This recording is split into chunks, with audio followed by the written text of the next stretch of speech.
Hi everybody, happy Thursday and welcome to Build Your AutoCAD IQ. My name is Ashley and I'm with my colleague Dave, and today Dave will be teaching you the AutoCAD basics. Learn AutoCAD in 50 minutes. We also have with us Nauman and Bryce who will be helping to answer some of your live questions in the background. So a little bit about us. Dave is a technical support specialist in the Manchester office. I'm also a technical support specialist based out of Boston. Bryce is a technical support specialist as well based in our Lake Oswego office, and Nauman is our Autodesk Expert Elite in Ohio. So before we get started, we have a couple of quick polls for you. And the first one that we have is this your first Autodesk Help webinar?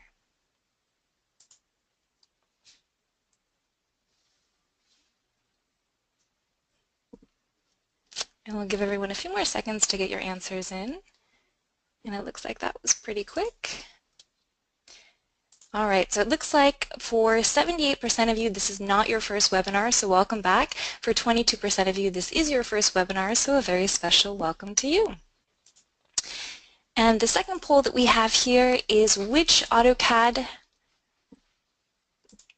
that was not the correct one, which AutoCAD-based application do you use?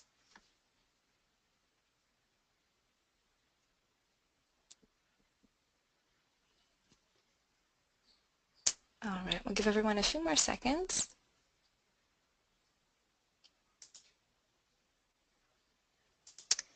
All right, so it looks like most of you are using AutoCAD and AutoCAD LT. A few of you are using Architecture, MEP, and other verticals. All right, perfect. So thank you for your help. Feel free to leave questions in the chat window, and Bryce and Nauman will answer them as best they can. This session will be recorded, and links are available in the registration reminder, the post-webinar survey, and of course in the chat window. Some of our upcoming webinar topics include AutoCAD 2018, New and Improved, and that's on April 13th, an Introduction to Drafting with Precision in AutoCAD 2018, and that's on May 8th. One second, Ashley. Yes. I was just going to ask if everybody's seeing her screen, because I'm not seeing. Show my screen. Can everyone see it now? Is it coming? Okay, perfect. Thank you. Sorry about that. So again, some of our upcoming topics, April 13th, AutoCAD 2018, New and Improved. May 8th, an Introduction to Drafting with Precision in AutoCAD 2018. June 15th, an Introduction to Layer Management, Properties, and Modification, again in AutoCAD 2018. And then July 13th, Annotation, your drawings in AutoCAD 2018. Feel free to watch past webinars on YouTube. We have our Build Your AutoCAD IQ playlist. If you'd like to download the data sets, you can do that from Box if you'd like to follow along. And of course, our Autodesk Knowledge Network, we have a ton of information there for AutoCAD, AutoCAD LT, as well as many of the verticals. You can find troubleshooting information. If you're just getting started, there's a ton of learning information there as well, installation and licensing, so please check out those resources. So this week's agenda includes the user interface, basic commands, layers, object snaps and tracking, and viewports. So Dave, are you ready to show everyone how this works in AutoCAD? Well, we can give it a try at least, yeah. So let me switch it over to me. Let me show my screen. Okay, it looks like you can see everything. All right, so this is Dave Pothier, and I've been using AutoCAD for a short period of time now, going back to 1987 or so, with version 2.6. So I've been using AutoCAD for a little bit, and basically, what I'm trying to accomplish in this webinar is to combine a little bit of a lot of the different things that we've covered over the last year and a half. So we've been doing lots of webinars. We've covered an awful lot of things in a very in-depth way, and at the end of this presentation we'll show you in the PowerPoint, which you can download, that there's a link to the various webinars that we've created, as well as some specific webinars that go into a little bit more depth in some of the topics that I'm going to be covering here. I know that a lot of people spend a lot of time going to a trade school and stuff, learning AutoCAD. I'm so good I can teach you this in 50 minutes, or at least give you a little introduction to it in 50 minutes or so. So I'm going to cover as much as I can. I'll try to, um, you know, at least expose you to everything that you need to get started with AutoCAD or AutoCAD LT. So the first thing is the user interface. The screen that we have here is what you see when you first start AutoCAD. In this case, I'm running AutoCAD LT. And I will pop open AutoCAD, the full version of AutoCAD briefly just to show some of the differences and some of the things that are kind of hidden by default that you might want to see if you're using the full version of AutoCAD. But the initial screen here is pretty self-explanatory. There's a section on how to start a drawing file. There's a section for the most recently used files that have been opened up, and then over on the right side there's basically some informational things, if there's an update or things like that that you might need to get to. So the normally what we're going to do when you first start AutoCAD is starting a drawing, and when you start a drawing you want to start with a template. So there's a number of templates that come out of the box. There's a great webinar actually on how to set up a template with your drawing standards and such. So that's one webinar that you may want to take a look at later on, because I'm not going to get into that. That's takes a little bit too much time for trying to give you a general intro. But basically, if you select Start Drawing, it's going to open up the drawing file with the template that you have chosen. You can pick whichever templates you want. So if I go, so this is the application menu up here in the upper left-hand corner. If you select on the little drop-down there, you can go down to New, and that could start a new drawing. And you can see that there's a number of templates that should bring you directly to the templates folder that's set up by default. And here I'm just using the acadlt.dwt.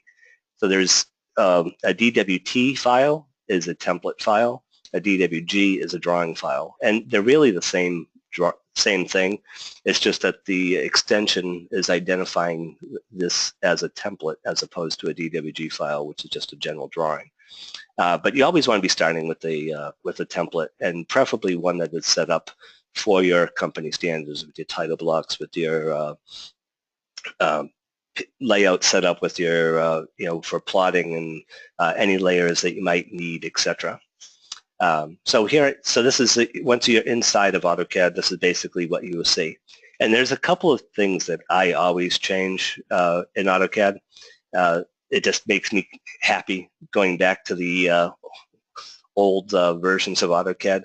So I don't like a floating command line. So this is where you would type in commands. I like having it docked, so I always just drop it down and dock it at the bottom of the screen. And it basically is out of the way and still handy for people to, for you to be able to type in and stuff. But that, like I said, that's where you're going to type commands. And you'll see throughout this presentation that you can choose between selecting commands or typing commands.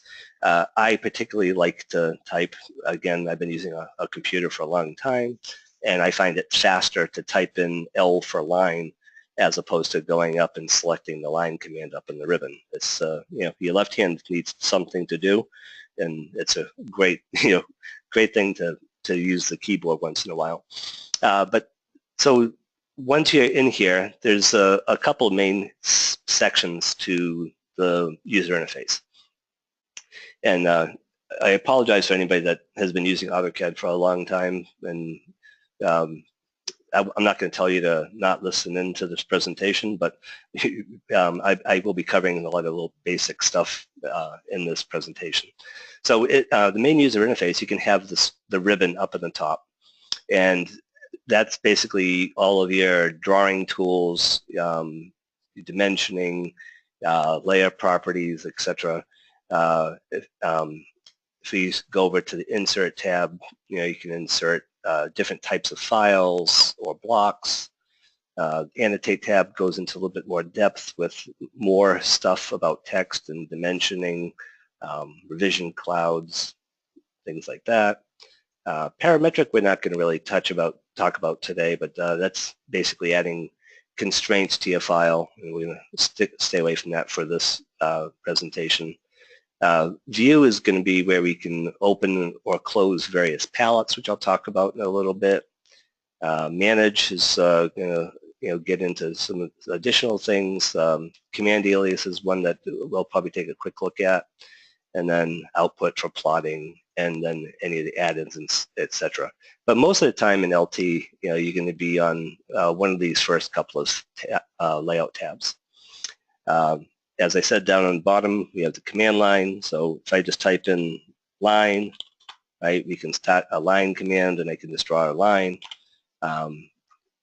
You also can hit F2, and that'll show you a little bit of history about what you've been doing recently. So in this case, there hasn't been a lot happening, right? I started a line command and not much more.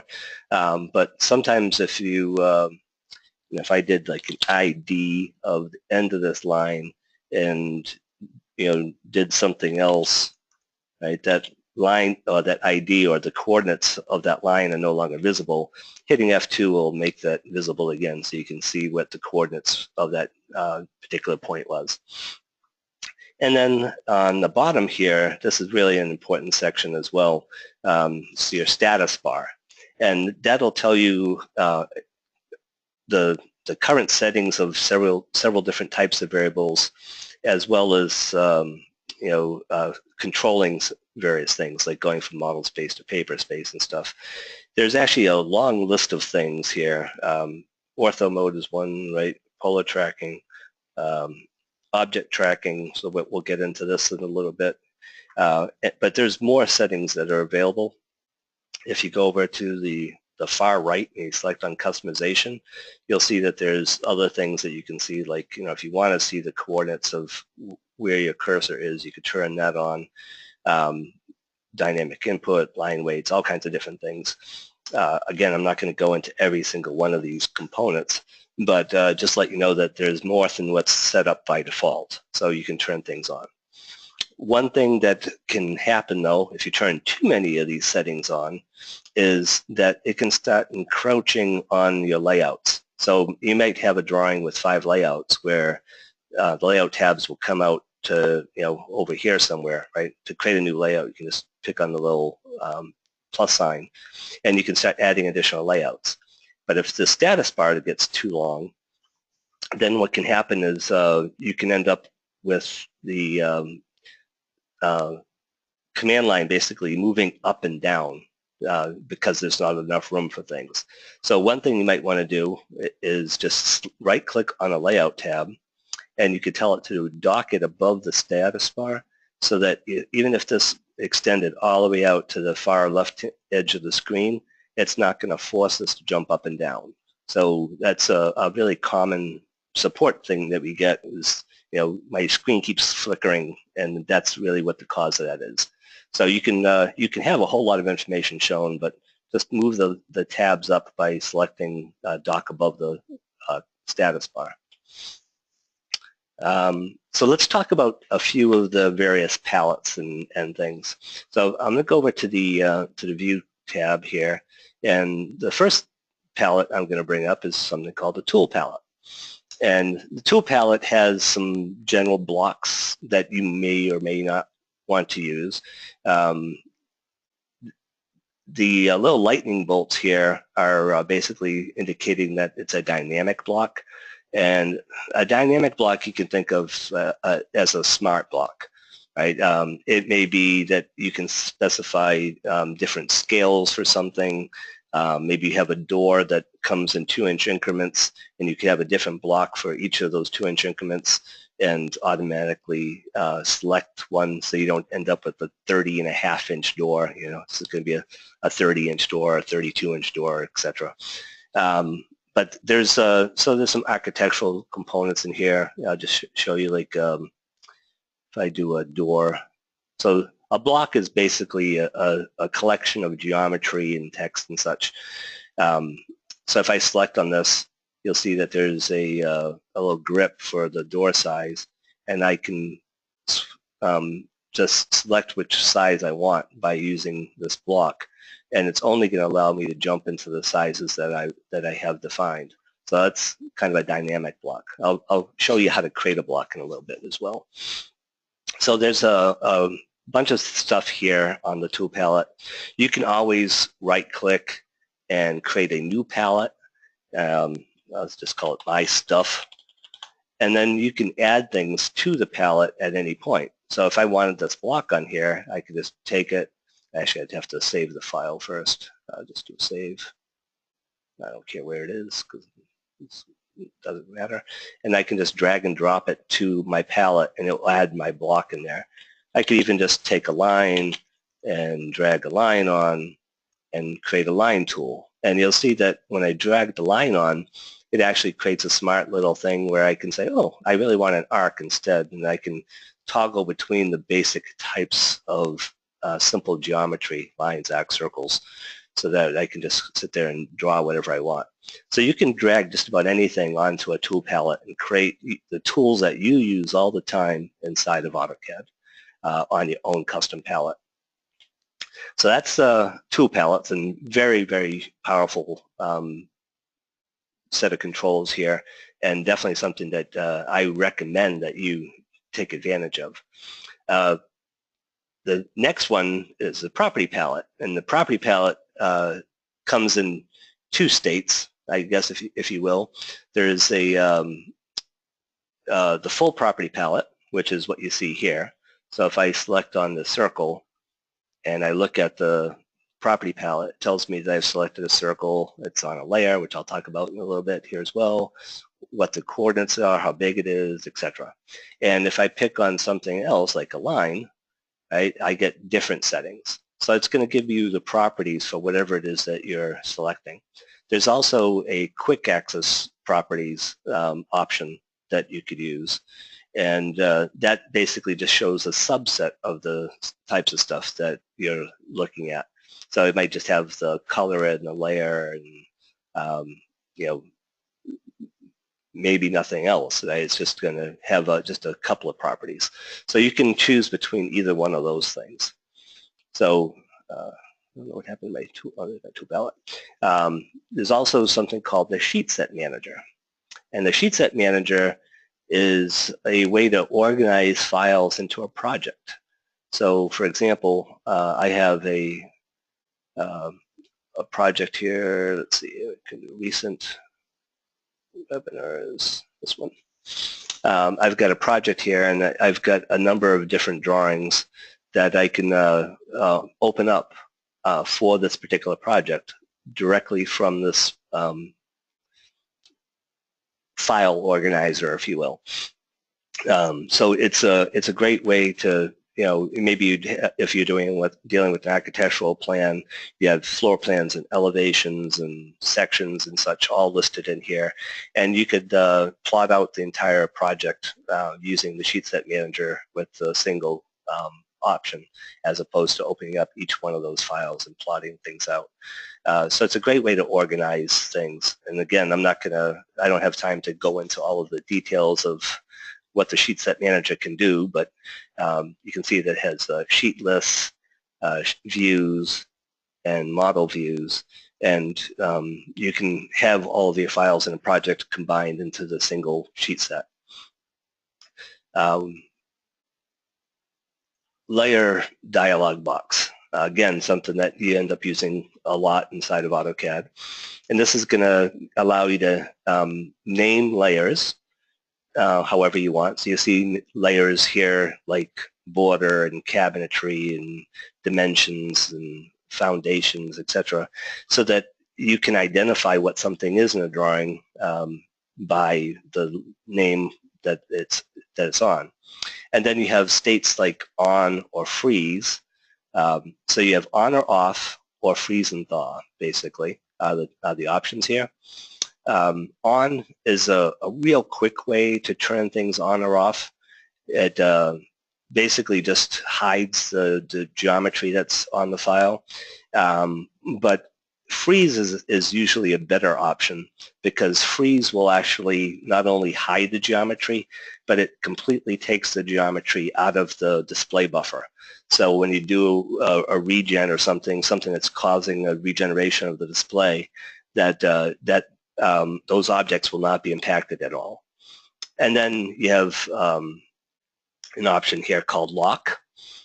Basically, if you lock a layer, you can't edit anything on that layer. So things will stay on the same layer. It'll won't allow you to move it or erase it or copy it or anything like that. It's just going to be fixed. And then color.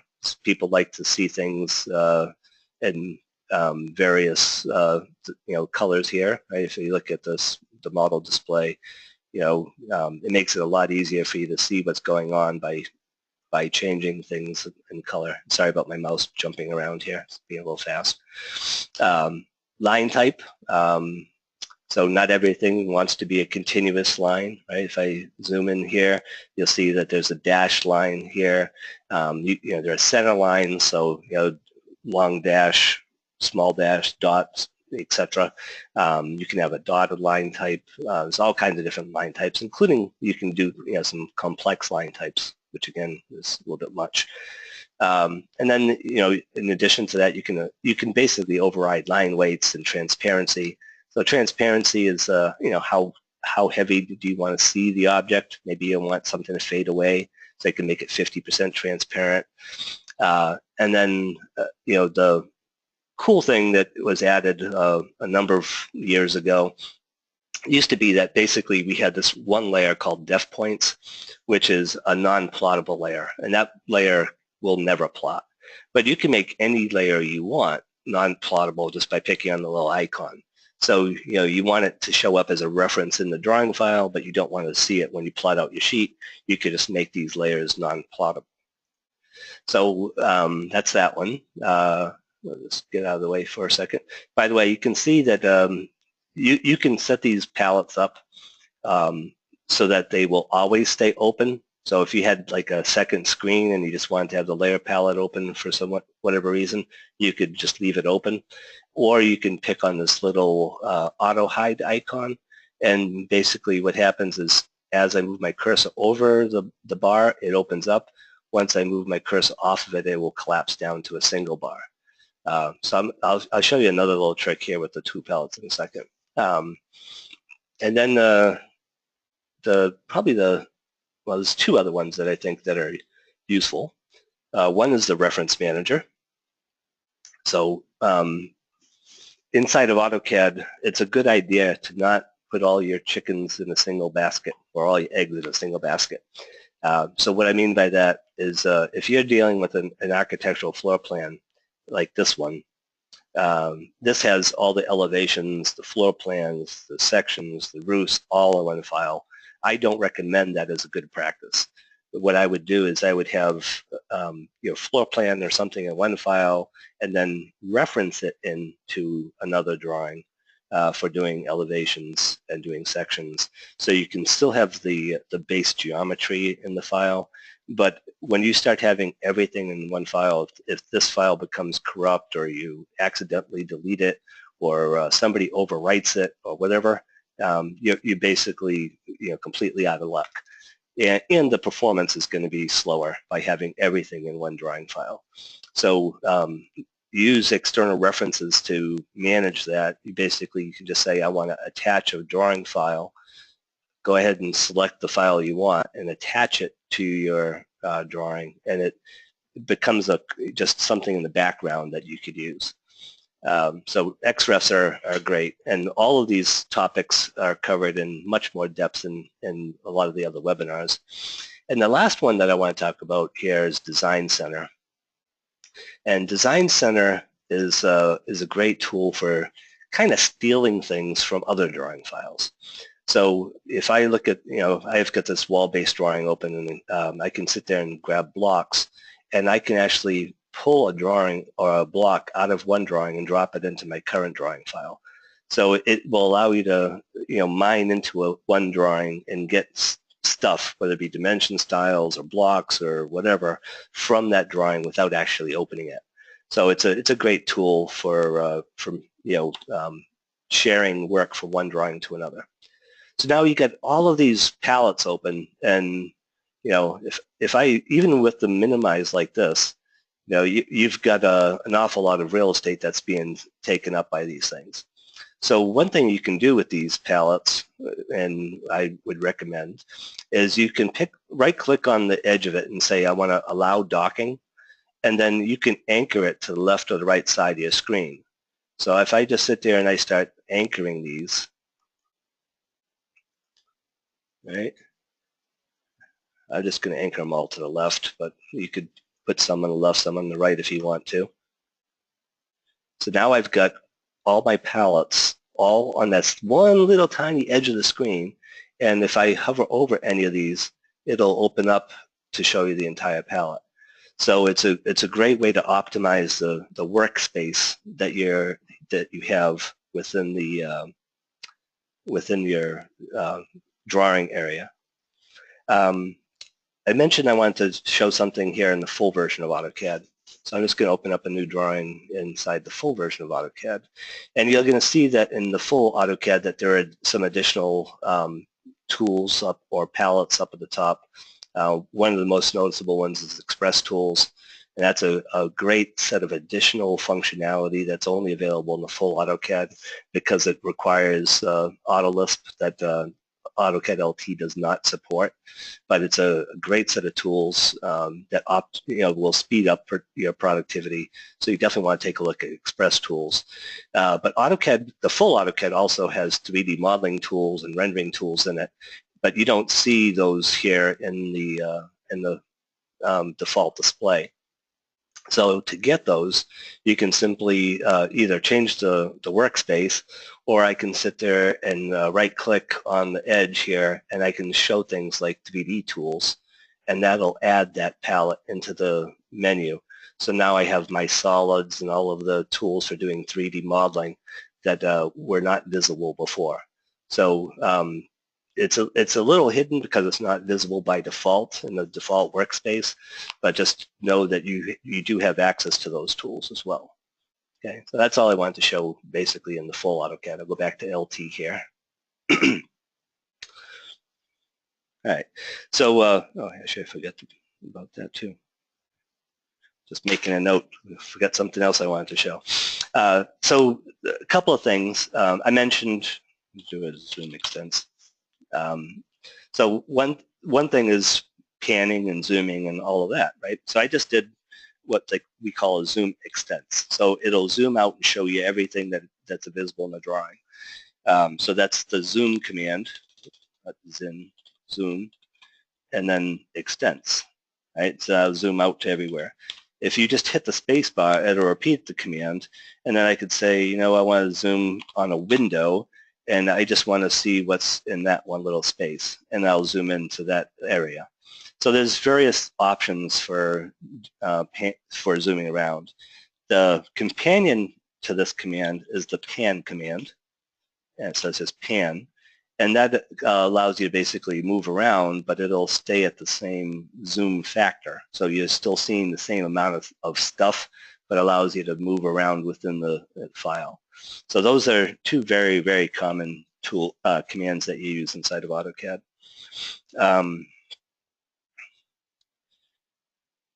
So function keys and keyboard shortcuts. I just want to talk about that real quick too before I get into things. I could do it now, we can do it later. But one of the things that I have that I'll be posting on the with the PowerPoint slides and such is this document here that has a printout of what all of the various function keys and keyboard shortcuts do inside of AutoCAD. So I mentioned, like, if you hit F2, oops, I just scrolled up there. There we go. If I hit F2, it toggles to the text screen, right? Hitting F1 displays help for a particular object. F3 and F8 are very common things that you want to be familiar with. One is toggling object snaps on and off, and the other is toggling something called ortho mode on or off. And this document actually goes through with what each thing does and what the default keyboard shortcut is for the various commands. So, if we get to L and you look at L for, we'll start the line command, LA starts the layer command, etc. So this is a great reference document. I recommend printing this out and having it available because it, as I said, typing makes things much more productive.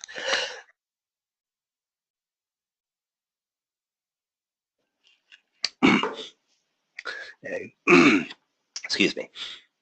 So that's that will be posted with the rest of these files.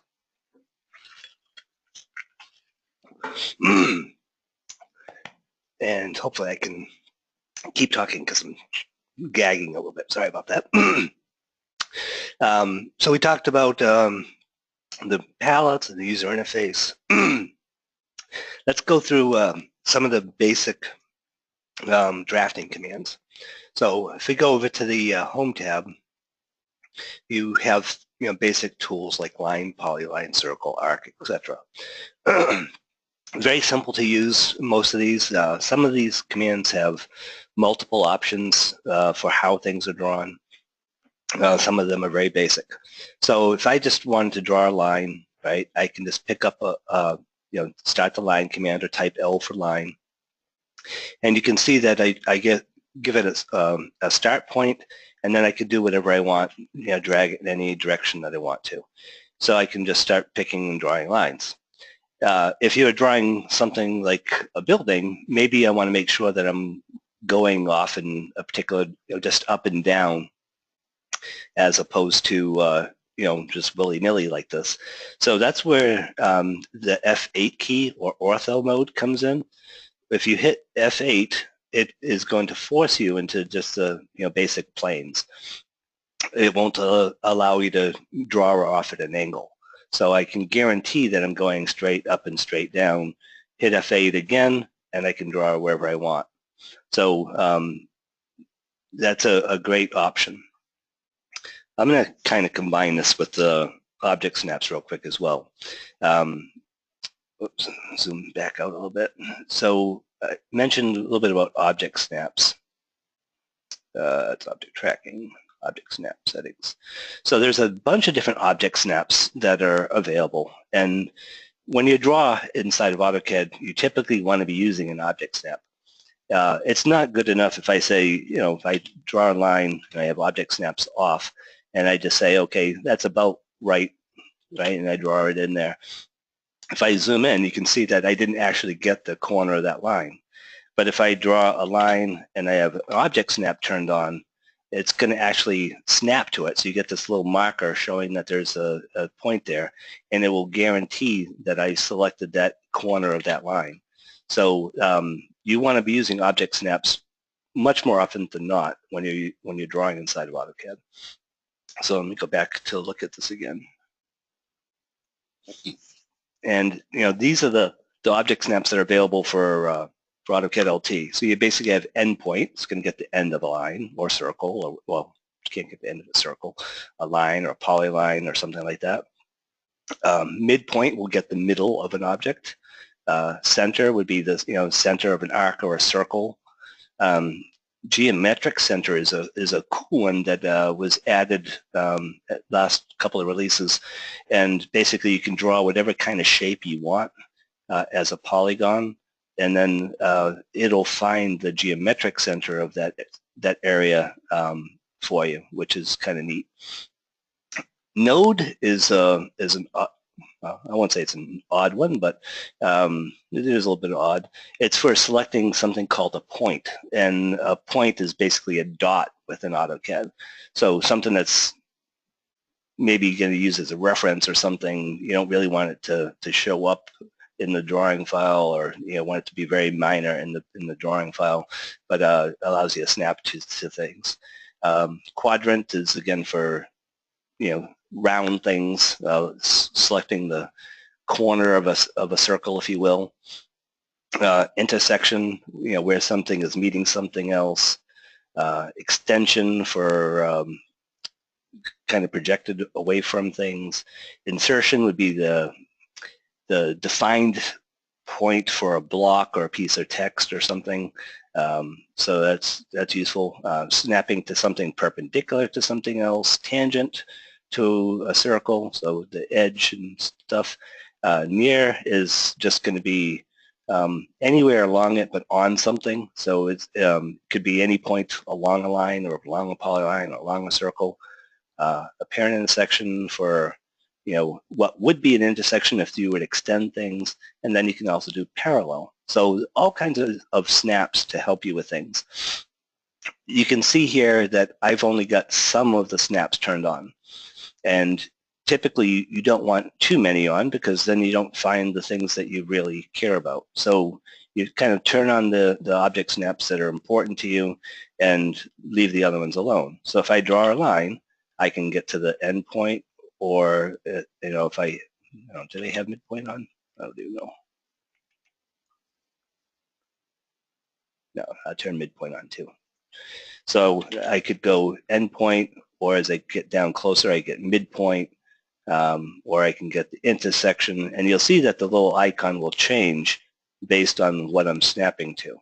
So if I wanted the midpoint there, I just grab it and I can draw off on the side. If you needed some other option, like I wanted to use near, if I start the line command again and I hold shift and hit the right mouse button, it'll bring up the shortcut for the object snaps. And then I can say, okay, I really want nearest. And then you can see that basically I can snap to anywhere along the line here because it's going to use that temporary object snap. I got really fancy drawing here happening, don't I, Ashley? So let me I'll kind of combine a few things here to talk about some of the other commands. So a line, you can see, is just a single set of geometry. And there are also grips, so I can always change things just using a grip. Lets you kind of move things around where you want, right, just by picking on things. But a line is just an individual component. So when I look at these components or lines that I drew, right, they're all individual entities. If I wanted to, that's part of the drawing. If I wanted something that was continuous, I could use something called a polyline. And a polyline is a single object that happens to represent whatever it is you're trying to draw, right? So I can sit here and draw things, and then when I'm done, if you want, you can type in C for close, and what I just created was a single piece of geometry instead of a bunch of individual components that aren't really related to one another. So it can have a lot of benefit here. Right? I can modify things just by using the grips, stretching things around. You can also, by the way, that was the erase command. I just typed in E for erase. You can also do a polyline here, and I can say I want to switch to an arc mode, and now I've got an arc, and then switch back to a line and do whatever it is that you need to here. So you can have very complex sets of geometry. In fact, there's a command called pedit, and if I select on this, you could do things like I could turn it into what we call a spline, which is a nice fancy little curve. And if I start manipulating the grips here, it's going to try to keep that as smooth as possible, depending on what is you're drawing. So you can do an awful lot with those couple of commands. Just use erase again, right? Circle is a little bit more complex. Circle by default is going to be, pick a center and specify a radius. But you can also do other things. Like I could pick a center, and I could say I want to specify the diameter instead. And now I'm drawing, the diameter. So if I said this was going to be 6 feet across, I now just drew a 6-foot diameter circle instead of using a 3-foot radius. And then there are other options as well. If you pick on the little drop down, you can do 2-point, 3-point tangents and all kinds of stuff here. So there are many different ways to draw things. Oh, this gives another point actually. If you just hover over a command, AutoCAD's going to give you a little tooltip that tells you a little bit about that particular command. So a little example of how to use a 2-point circle or where you might want to do it. If I go down to 3-point, right, it's telling you what a 3-point circle does. So it'll give you a little tip. And then if you hit F1 while hovering over anything, it should bring you directly to the help for that command. So this brings me right to the circle command. So highly recommend using the tooltips and also using the help as you're learning things. And the way that I learned AutoCAD, speed up here a little bit because I'm running a little bit behind. The way that I learned AutoCAD is I literally spent maybe an hour or so with somebody learning the very basics like I'm talking about today, and then spent maybe 15 minutes a day learning a new command each day or digging further into a particular command. So in no time at all, you can become extremely proficient with AutoCAD just by kind of teaching yourself.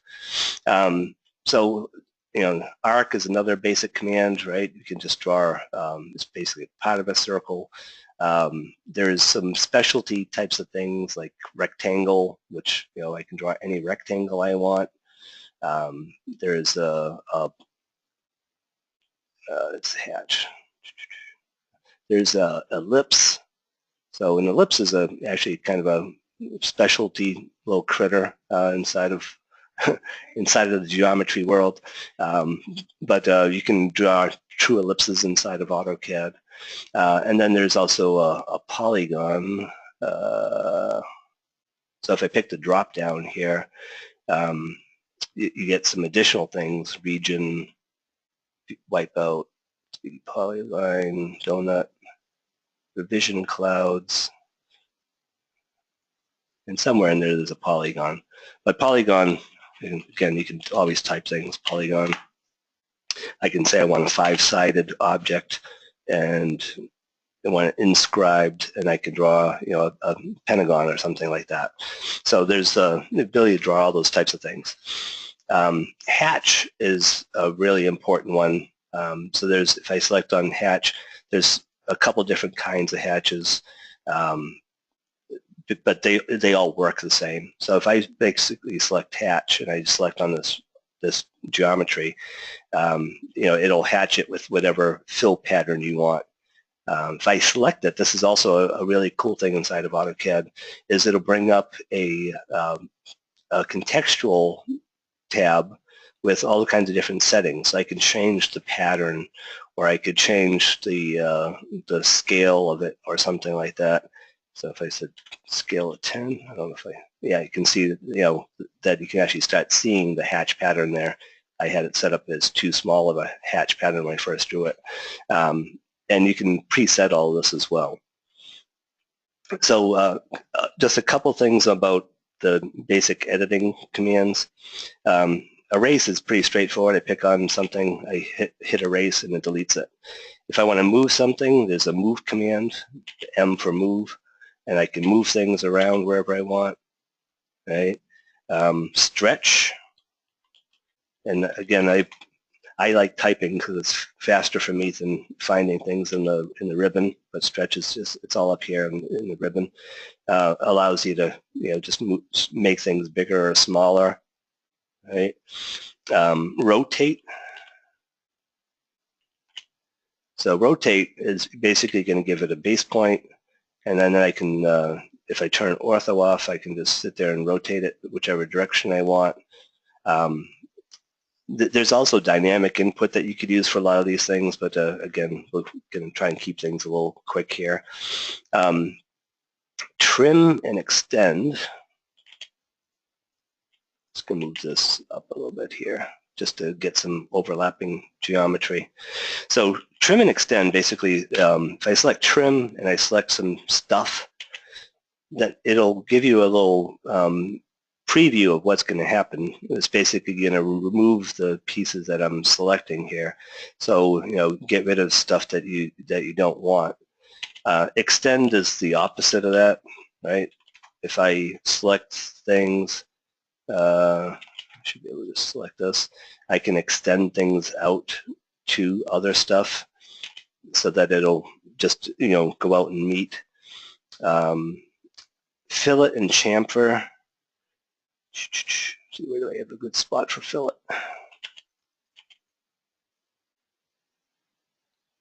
Let's see.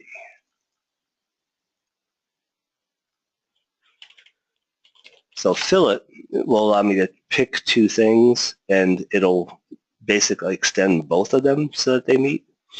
And then chamfer is a little bit different. Let me, I should go back to my rectangle. Where's my rectangle? Sorry, my mouse is really being jumpy today.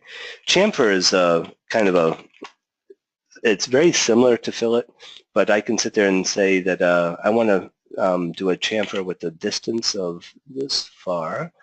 And when I select on these pieces, it's basically going to kind of trim them back and create a nice little corner for you. So there's all kinds of different options for using chamfer, but that's kind of the basics. And then the array command. So let's see. Let's take my my little polygon here, and I'm going to use array and select it. And it's going to say, ask me if I want a rectangular or a polar array. I'm going to do a rectangular, and then I can just sit there and say I want 6 row columns and 2 rows or whatever, and you can specify the distance between them. I want these to be 10 feet apart instead. You could, and it'll just make copies of whatever you're selecting, and you can also do similar thing with the polar array. So if I have a line and I use array again, this time I'm going to use the polar option. So I'm going to select polar, and let's select the center point, and I want 15 items in the array. Right, do whatever you want, and you could, it'll just copy things at whatever increments it need to at an angle. So that's that. So all of this, all I've done so far has been all placing things on whatever the default layer is. And I mentioned, layers, right? If I come over and I change to the deck layer, and you can see that also changes here in my ribbon. I just changed to deck. And now I draw something, right? It's now going to be red as opposed to white because deck is defined as being red. So you can sit there and pick whatever layers you want, either from the ribbon or by making it current and changing it. You can also do it after the fact by selecting the objects, and go over to properties, and I'm going to change this from layer notes to layer, I don't know, railing, whatever. Well, railing is the same color. Properties.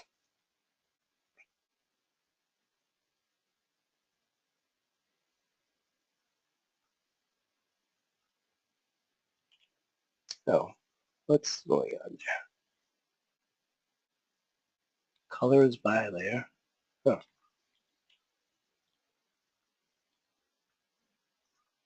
Well, I'm not sure what's going on there, but you can see if you select multiple objects, it will say varies, but I can sit there and change it to a different layer. That's dark blue, which is almost impossible to see.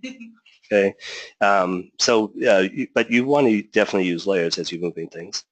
Let's see. I talked about what the various object snaps are. Maybe we'll leave it at that for the time being. But one thing I wanted to talk about as well was object tracking. And you could see this a little bit when I started drawing around here. If I if I start drawing something Oh, come on, stop jumping around.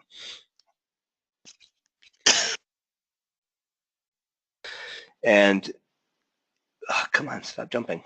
And I grab the endpoint of a line and I start moving my cursor.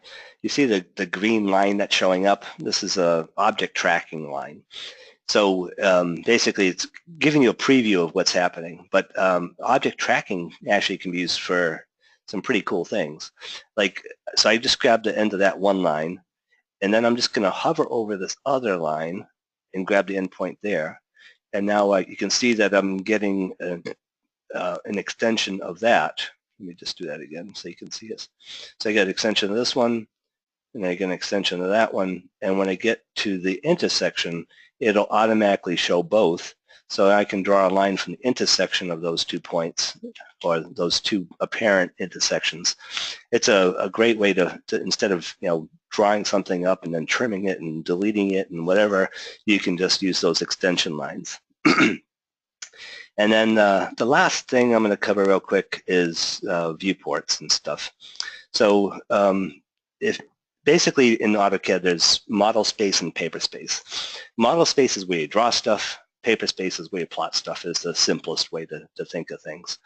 And when you look at paper space, you can think of this as a real sheet of paper, and maybe this is a 24 by 36. I don't know what size I'm in here at the moment, but it's a real sheet of paper, and what you do is you cut a hole in that paper to be able to see the model space geometry underneath it, which is called a viewport. So you can use different types of commands. The simplest thing is using mview to create a viewport. And I'm just going to do something off on the side just so you can kind of see what happens. But just do a view, and it cuts a hole down so you can see what's down below it. Now, you don't want to just randomly cut a hole and just plot. You want to set up a scale and things of this viewport. So if I come over, let's see if I can even get to the viewport.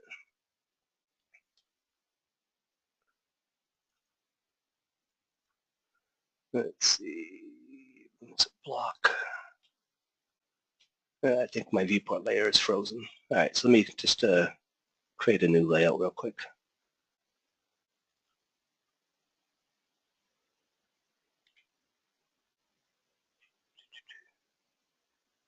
Okay, so I just, I'll start from the beginning here. So I created a new sheet of paper. You're going to use the mview command, and you're going to create your view within the sheet. Maybe I want to leave some room for a title block and stuff. And then what you want to do is you want to select the viewport, and you want to set up a scale. So down in the bottom here, we can say I want this to be 1/4 inch to a foot, or 1/8 inch to a foot, or whatever it is that you want to plot it at. And then if I pick on the inside, oops, come on you, not cooperating with me today. So you can come into the sheet here, and again, I'm going to say 1/8 inch to a foot. There we go. So we get a nice size view there. So now when I plot this out, this is going to plot out at 1/8 inch to a foot. You can see that if I'm in model space, so basically you can be in paper space here, where it's zooming the entire sheet of paper, or if I double click on the inside, I'm actually in model space, and then it's zooming the model. And if you look at the scale down here in the bottom, you can see when I'm zooming the model, I'm basically changing the scale of the drawing. So we don't want to do that. We want to keep the scale the same.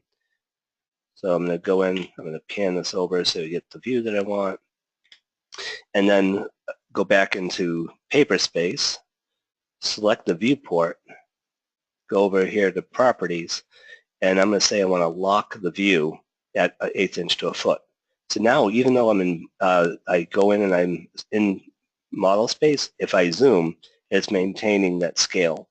So you're not accidentally going to plot it at the wrong scale. So that's, I think, about all the time I have. I know learning AutoCAD in 50 minutes is a stretch, but hopefully that gives people an idea as to what the software is, or how it works and what it can do. And I'll pass back over to Ashley to wrap things up real quick. Dave, thanks. That was a really great intro in 50 minutes, so great for you for doing that. So let me just take back so you can see my screen. Can you see my screen okay? Okay. So we have some general additional resources for AutoCAD and AutoCAD LT as well as service packs for you to download, and then to dive deeper into the topics that Dave covered today, we have some resources for you. The first one is a link to all of our Build Your AutoCAD IQ webinar videos. So we have a ton of videos. We've been doing the webinars for the last year and a half, yeah. So please check out these links. They really go into more detail about what Dave covered today. So thank you so much for taking the time to join us. If you have any questions or feedback, please feel free to email us. We're always happy to get your feedback and any questions or anything that you might want to share with us. So please feel free to email us. And before we get to the Q&A, we just have one final poll for today. And that poll is, did you learn something new in today's session?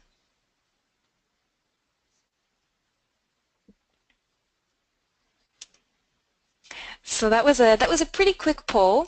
I'll go ahead and share the results here. So it looks like 81% of you did learn something new and 19% did not learn something new. So I think that's pretty good, Dave. All right, so now we'll get to some Q&A. So, Nauman, or I guess, is there any specific questions that need to be answered, or? No, just where somebody asked about the command line, that history that shows up, and I think Brian took care of that. It's a system variable. You may want to just kind of let people know those are new, about just a very quick about system variables. And Ashley, I could thanks for spend mentioning the advanced variables or the past webinars. I posted the link in there as well because we have covered an enormous amount of advanced topics, and most what Dave covered has been covered in a lot more detail. So I would highly recommend that, and then going to the YouTube videos and taking a look at them. Yeah, system variables is a tough one. You could spend days talking about system variables. I'll just say that if you go to help and there's a direct link to system variables, you can take a look through there. And I recommend not changing any unless you need to. Good advice. And then the command completion was something added new too as well. So in the command line. So I just is an awesome way to quickly type things. As you were struggling with the polygon to trying to find the command, but sometimes if you start typing poly or something like that, it will automatically also try to give you suggestions as well. And that's an awesome tool these days that I use, even finding layers or block names and things. Yeah, that's a great point, because that's as long as you know kind of, if you type in line, it's going to show you anything with line in the command name. It doesn't even have to start with line, so that's a great option. Okay. Looks like there are a couple of questions down here about the materials and where people can find them. So everything, all the materials, the PowerPoint, the drawing files, it's all going to be up on that box folder. And I think now, he was ahead of me, he sent out the link, so everyone should have the link now. Yeah, and it'll take probably maybe a day before we send out the email with all of the links and stuff, but everybody will get an email with all the information as well. And I think we're about out of time, so just like to thank everybody that showed up for coming, and tell all your friends that are learning AutoCAD that there's some great information out there for them, not just this webinar, but all the other webinars that we've done. So if you have a coworker that's learning, it's a great place to start. And thank you very much, and we'll see you all again hopefully in a month. Thank you.